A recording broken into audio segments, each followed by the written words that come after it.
ખટોદરા આઝાદનગર ખાતે અસામાજિક તત્વ ભરતભાઈ ભોજાભાઈ સોલા ગેરકાયદેસર દબાણો દૂર કરવામાં આવ્યું. ખટોદરા આઝાદનગર ખાતે અસામાજિક તત્વ ભરતભાઈ ભોજાભાઈ સોલા ગેરકાયદેસર દબાણ દૂર કરવામાં આવ્યું. ખટોદરા પોલીસ અને અલથાણ પોલીસની ટીમ અને એસએમસીની ટીમ દ્વારા દબાણો દૂર કરવામાં આવ્યા.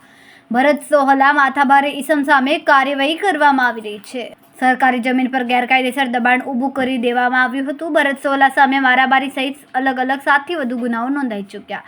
સુરત પોલીસ દ્વારા મોટી કાર્યવાही કરવામાં આવી રહી છે. जी सर, कई રીતની કાર્યવાહી કરવામાં આવી રહી છે અને કેટલા ગુના નોંધાયા? खडोदरा पुलिस स्टेशन एरिया में एक भरत करके आरोपी है जो आज़ाद नगर में रहता है. उस पर 6 FIR हैं इंक्लूडिंग अटेम्प्ट टू मर्डर और अभी जेल में है वो. और उसके अवैध एक कब्जा कर रखा है सार्वजनिक जगह पे जो एसएमसी के साथ मिलकर हटाया जा रहा है. और इस तरह की जो हमने माननीय HM सर, माननीय DG सर, माननीय CP सर के निर्देश के अनुसार जो लिस्ट तैयार की थी उसमें सभी आरोपियों का हम सारी प्रॉपर्टी वेरीफाई कर रहे हैं. कहीं पर उनका सरकारी ज़मीन पे सार्वजनिक जगह पे जो दबाण है, अवैध रूप से अर्जित की हुई प्रॉपर्टी बेनामी रखी हुई है, वो सब वेरीफाई कर रहे हैं. उनके रेवेन्यू के अगर इलीगल सोर्सेज है उनको वेरीफाई कर रहे हैं और उन पर उचित कार्यवाही कंटिन्यू की जा रही है. अलग अलग डिपार्टमेंट से माहिती ले रहे हैं.